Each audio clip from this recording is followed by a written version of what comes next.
विश्लेषण, ये बैठक अब से कितनी देर बाद शुरू होनी है और उसमें एनसीपी के कौन कौन से नेता पहुंचने वाले हैं? वो सभी जो कल मौजूद थे या फिर कुछ एब्सेंट भी रहेंगे?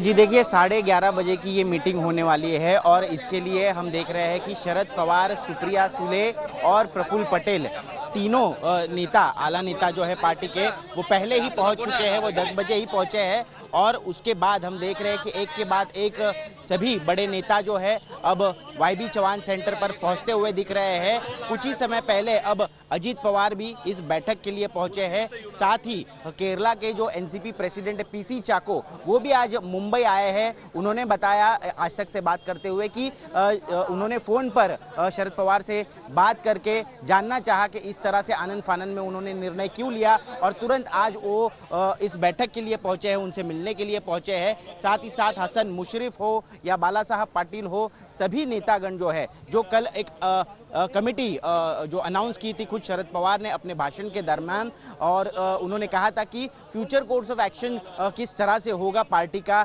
आगे की जिम्मेदारियां, पार्टी की जो महत्वपूर्ण जिम्मेदारियां है वो किसको सौंपी जाएगी और साथ ही साथ पार्टी का नया अध्यक्ष कौन होगा, पार्टी की कमान कौन संभालेगा, ये निर्णय लेने के लिए एक कमेटी का स्थापन किया गया है, जिस कमेटी में ये सभी नेता जो है शामिल किए गए हैं। और इस समिति के विचार के बाद, सहमति के बाद ही ये निर्णय लिया जाएगा कि आखिरकार पार्टी की कमान किसके हाथ में जाएगी।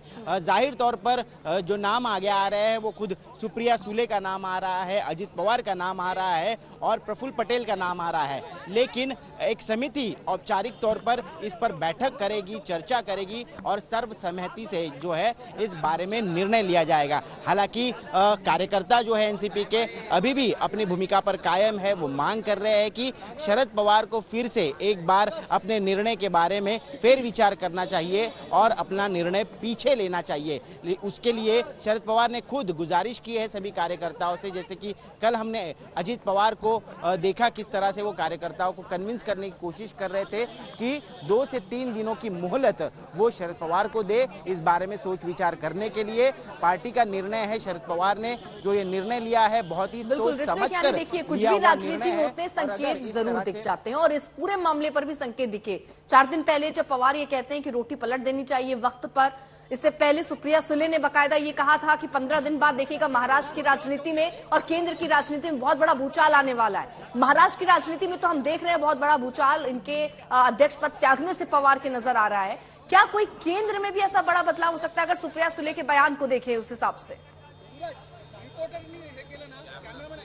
जी बिल्कुल, कुछ 10 से 15 दिन पहले ही सुप्रिया सुले ने इस तरह के संकेत दे दिए थे। उन्होंने कहा था कि 2 बड़े भूकंप जो है वो 15 दिन में महाराष्ट्र में होने वाले हैं, जिसका एक भूकंप जो है ये महाराष्ट्र में देखने को मिलेगा और दूसरा दिल्ली में देखने को मिलेगा। तो महाराष्ट्र का भूकंप क्या था ये तो अब सबके सामने आ गया है। जिस तरह से शरद पवार ने अपने इस्तीफे की पेशकश की, यहाँ पर उन्होंने कहा है कि वो अब पार्टी के अध्यक्ष पद पर बने नहीं रहेंगे, लेकिन दिल्ली में किस तरह का भूकंप होने वाला है ये देखना बहुत ही जरूरी है। हम देख रहे हैं कि एनसीपी पार्टी के राष्ट्रीय कार्यकारिणी के भी नेता आज इस बैठक में शामिल हो सकते हैं। पीसी चाको, जैसे मैंने बताया, कुछ ही समय पहले यहाँ पर आ गए हैं, पहुंच गए हैं और यहाँ पर कौन कौन आता है ये देखना जरूरी है और सर्वसहमति से क्या बैठक में चर्चा होगी और क्या निर्णय लिया जाएगा। बताया ये भी जा रहा है कि पार्टी के अध्यक्ष पद पर सुप्रिया सुले जो है उनको नियुक्त किया जा सकता है, लेकिन ये करने से पहले